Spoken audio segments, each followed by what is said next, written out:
The witness of Jesus Christ. Most traditional Christians offer evidence that they think Jesus provides strong proof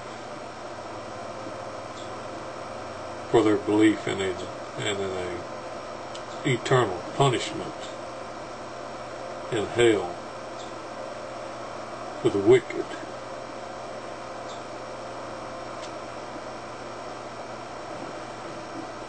They'll say things like, those who acknowledge Jesus Christ as Lord cannot escape the clear, unambiguous language with which he warns of an awful truth of eternal punishment. And I would agree that the punishment is eternal, but not the punishing.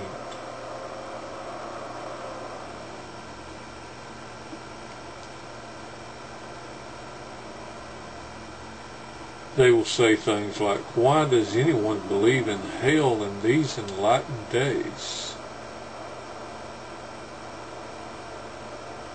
Because Jesus plainly taught it exists, they will say. And how often have we heard he spoke more often about hell than he did about heaven? They'll say, we can't get around this fact. We can understand that there are those who don't like the idea of hell. They'll say they don't like the idea of hell themselves, but they're going to believe in it because they believe that if they don't believe in it, they'll go there.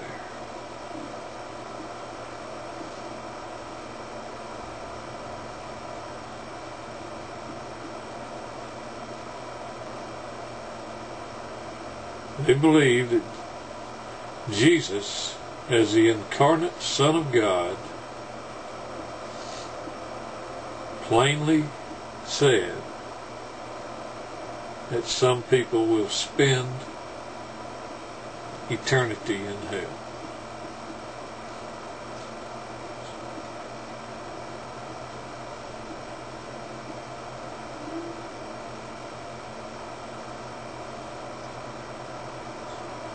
So, what did Jesus say, and what did he mean? Jesus uses the term Gehenna,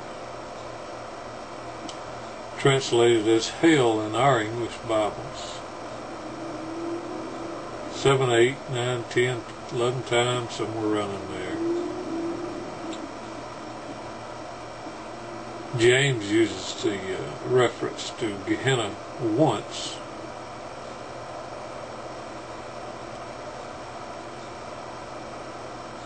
So what is Gehenna?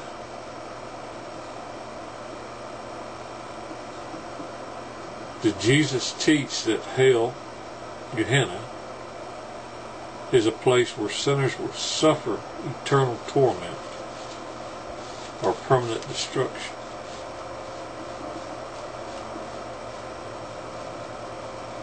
Let's examine what Jesus actually said about hell.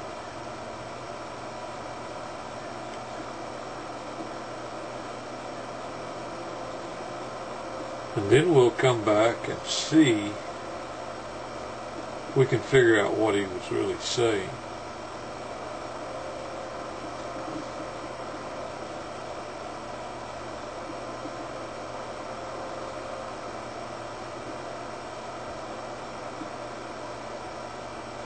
We have to go into this with extreme caution. With this note of caution, let us look at the references to Gehenna, hell fire, that we find in the Gospels. In the Sermon on the Mount, Jesus states that whoever says to his brother, you fool, shall be liable to the hell, Gehenna of fire.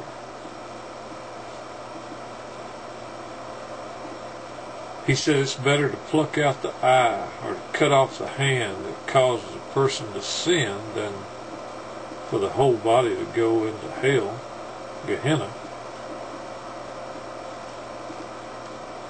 He expresses those same thoughts later on. It's better to cut off a foot or a hand or pluck out an eye that causes a person to be thrown into the eternal fire,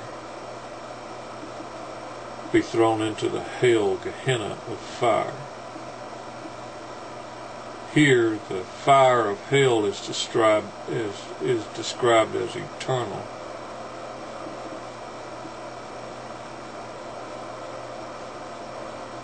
Jesus 3 times says that it's better to cut off the offending organ than to go to hell, Gehenna, to the unquenchable fire, to be thrown into hell, Gehenna, where the worm does not die and the fire is not quenched. Elsewhere, Jesus chided the Pharisees for traversing sea and land to make a convert, and then making him twice as much a child of hell, Gehenna. Finally, he warns the Pharisees that they will not escape being sentenced to the hell, Gehenna.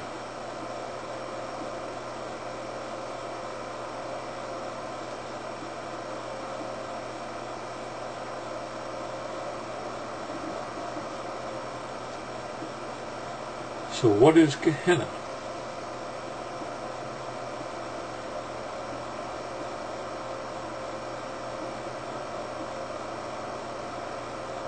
After looking at Christ's reference to hell, Gehenna,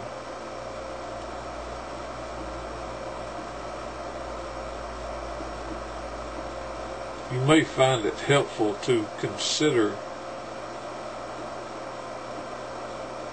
the beginning of this word itself, Gehenna. The Greek word Gehenna is a transliteration of the Hebrew Valley of the Sons of Hinnom, located south of Jerusalem. In ancient times, it was linked with the practice of sacrificing children to the god Moloch. This earned it the name Topeth, a place to be spit on and abhorred. The valley apparently became a gigantic pyre for burning the 185,000 corpses of the Assyrians that we read about in Isaiah, those soldiers who God slew in the days of Hezekiah. And Jeremiah predicted that the place would be called the Valley of Slaughter, because it would be filled with the corpses of the Israelites when God judged them for their sins.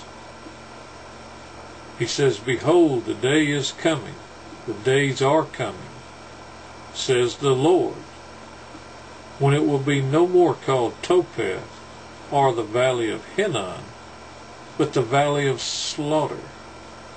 For they will bury in Topeth, because there is no room elsewhere.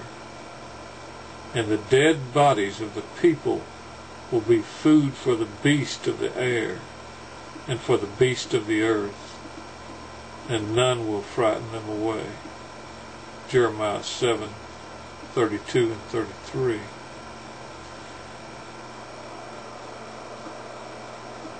Historians like Josephus inform us that the same valley was heaped with the dead bodies of the Jews following the AD 70 siege of Jerusalem. 1.3 million of those very people that Jesus warned about Gehenna 1.3 million were piled into the valley of Gehenna. We've seen that Isaiah's vision of that same scene following the Lord's slaughter of sinners at the end of the world, at the end of the age, in Isaiah 66.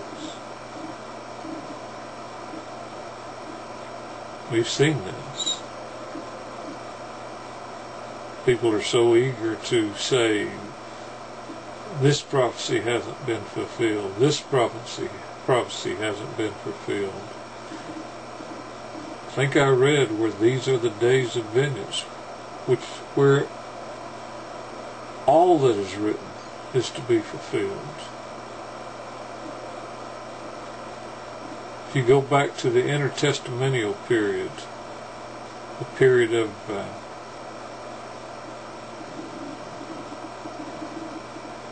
writings between Micah and Matthew, the valley became the place of final punishment and was called the accursed valley, the station of vengeance and future torment, the furnace of Gehenna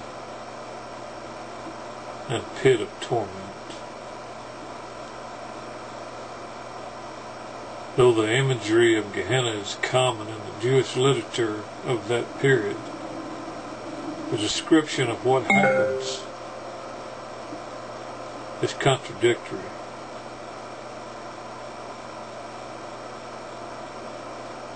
Some people will say, we have seen a few passages in the pseudepigrapha which especially anticipate everlasting torment of conscious bodies. So do we believe the pseudepigrapha? And we've also read that in the Apocrypha. So do we believe the Apocrypha? Many other passages that were written in that intertestamental literature also picture the wicked being consumed by fire. But it is the consuming, unquenchable fire of the Old Testament which utterly destroys forever. It was that consuming, unquenchable fire that destroyed those 1.3 million of Jesus' adversary, Satan, devil, leaving only smoke as its reminder.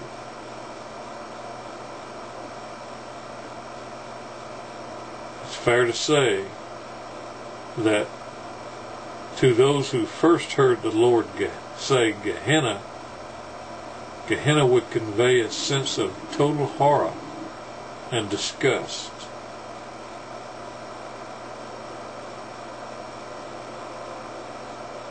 Shame.